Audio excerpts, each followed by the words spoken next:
Underground. It's not just a story about slavery, it's an escape thriller that will leave you breathless.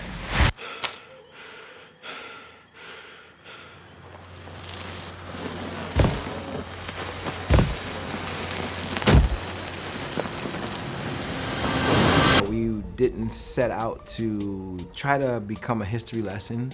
We wanted the viewer to be a part of this race and this journey, and to be an eighth runner in this. In creating this exciting journey, Underground director Anthony Hemingway admits that his goal was to push boundaries.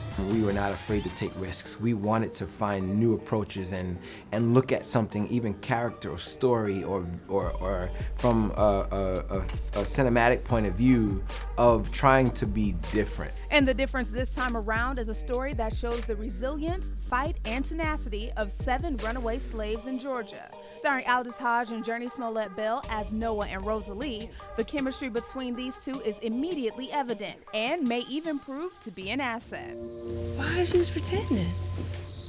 Well, we all pretending in some way. It's nice to meet you properly, Miss Rose. Noah is naturally a loner for most of his life. That's what he understands. And I think coming from that, you detach yourself from people so you don't get hurt. When he meets Rosalie, he encounters some emotions that he's never had before.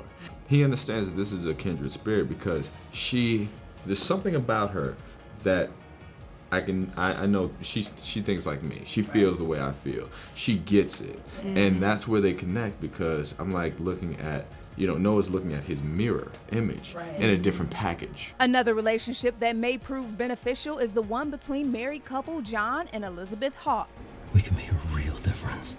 Well, it's a noble cause and somebody has to do it. It doesn't have to be us. Here's a passionate, intellectual person who's going to try to use his words to get out of situations or elicit change, and is going to get frustrated and impatient if that doesn't work. Some people talk the talk, but this couple really walks the walk. Do you think in your own lives, if you was taken back to that time, you would have had the courage to do what this couple has done? Well, that's the question, isn't it? And I think that I would hope that that's the question that everybody at home would be asking as well. It's like, we know where we stand morally on things, but how active are you in doing something about it? And that's what I hope that this show will do. That's a little bit, is start a conversation and get people to do something about it. So, would you have the courage to do something and stand for change? Watch Underground and decide when it premieres Wednesday, March 9th on WGN America. For HipHollywood.com, I'm Vanessa Barnett.